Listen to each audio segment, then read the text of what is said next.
जिला चंबा के भटियात उपमंडल के चुड़ाना गांव में बारिश के कारण बहकर आए मलबे से दबने से पति पत्नी व बेटे की मौत हो गई है। ग्रामीणों ने कड़ी मशक्कत के बाद मलबे से दबे शवों को बाहर निकाला। गौर हो कि चुड़ाना गांव का धर्मलाल अपनी पत्नी व 15 वर्षीय बेटे के संग स्लेटपोश मकान में सोया हुआ था। देर रात बारिश के साथ बहकर आया मलबा मकान की दीवार को तोड़ता हुआ अंदर आ घुसा। इससे ये तीनों मलबे पर दब गए। मकान की दीवार के ढहने की आवाज सुनकर साथ के मकान में सोए अन्य पारिवारिक सदस्य नींद से जाग गए, जहां चीखने चिल्लाने की आवाज सुनकर मौके पर पहुंचे ग्रामीणों ने तुरंत राहत और बचाव कार्य आरंभ किए, लेकिन तब तक मलबे में दबे तीनों की मौत हो चुकी थी। वहीं उपायुक्त चंबा डीसी राणा ने आदेश जारी किए हैं कि श्री मणिमहेश यात्रा 2 दिन के लिए स्थगित कर दी गई है। पिछले 2 दिनों से चंबा के भटियात क्षेत्र में और डलहौजी क्षेत्र में काफी बारिश हुई है और इस क्षेत्र में बारिश अभी भी चल रही है और इससे खासकर जो हमारा जो रोड नेटवर्क है उसको काफ़ी ज़्यादा नुकसान पहुंचा है। चंबा का जो एक्सेस है, चाहे वो मेन नेशनल हाईवे है, चाहे वो सीमटा की तरफ से है या जोत रोड है, वो सभी प्रभावित हुए हैं और अभी बंद हैं। विभाग द्वारा उनको खोलने का प्रयास लगातार जारी है, लेकिन क्योंकि बारिश लगातार जारी है और लगातार जो है वो नए स्लाइड्स हुए हैं, लेकिन विभाग जो है पूरी मशीनरी के साथ काम कर रहा है और मुझे उम्मीद है कि जल्दी जो हमारे एटलीस्ट मेन आर्टरीज हैं जिले के उनको हम खोल देंगे।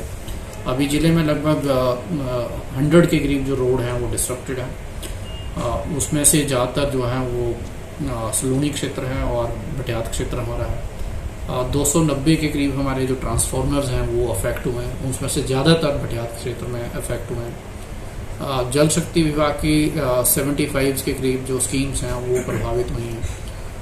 3 लोगों का दुखद मृत्यु भी हुई है जो भटियात के बनेट क्षेत्र में हुई, जहां पे एक ही परिवार के 3 सदस्य थे, उनके घर में जो है मलबा घुस गया और उनकी मृत्यु हो गई, तो उनको रेस्क्यू कर दिया गया। उनका जो उनके शव है उनको निकाल लिया गया, जो रिलीफ है वो परिवार को दे दिया गया। एक कच्चे घर के गिरने की भी खबर है जिसमें जहाँ ये दुखद घटना हुई है और लगभग 2 गौशालाएं और 9 जो हैं वो कैटल लॉस भी रिपोर्टेड है।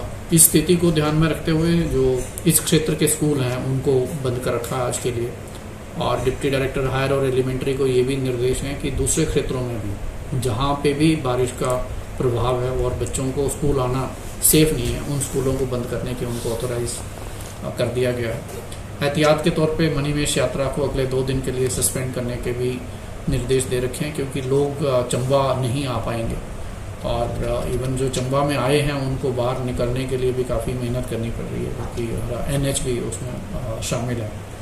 और कुछ लोग जो हैं लाड़ू और जो हमारा शाहपुर का जो रोड है पातका के पास लगभग 300 लोग जो हैं वो बसों में और छोटी गाड़ियों में मोटरसाइकिलों में फंसे हैं। उनके रहने की और खाने की व्यवस्था स्थानीय प्रशासन कर रहा है और रोड को खोलने के हम प्रयास कर रहे हैं। सारे विभाग काम पे लगे हैं और मुझे लगता है अगर बारिश रुक जाती है तो हम जो व्यवस्था है उसको सामान्य करने में सफल होंगे। लोगों से अनुरोध रहेगा क्योंकि अभी आगे कुछ समय के लिए भी मौसम के जो पूर्वानुमान है वो बारिश का है, तो बहुत ही आवश्यक हो तभी घरों से निकलें, नदी नालों के नज़दीक ना जाएं और ख़ासकर आप अपने घर के आसपास का अपना जायजा जरूर लें। अगर किसी तरह का कोई खतरा है तो आप एहतियात बरतें और अगर प्रशासन की आपको सहायता चाहिए तो वो भी आप हमारे से मांग सकते हैं। सर, मणिमहेश यात्रियों के लिए कोई टोल फ्री नंबर क्या प्रशासन? हमारा जो कंट्रोल रूम नंबर है वो सबके लिए उपलब्ध है, जिसमें 1077 हमारा टोल फ्री नंबर है, वो 24/7 काम करता है।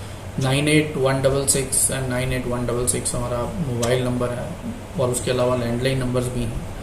अलग अलग जगहों पे कंट्रोल रूम्स हैं और भरमौर में जो यात्री जा रहे हैं उनको भरमौर में रोकने का, भरमौर के साथ साथ प्रंघाला में रोकने का, हटसर में रोकने की व्यवस्था है। इससे अभी हमने, क्योंकि हमारे रोड नेटवर्क वैसे ही प्रभावित है, तो तुन्नुहट्टी में भी लोगों को रुकने के लिए कहा गया है ताकि लोग आके परेशान ना हो, क्योंकि वो यात्रा करना उनके लिए मुश्किल होगा।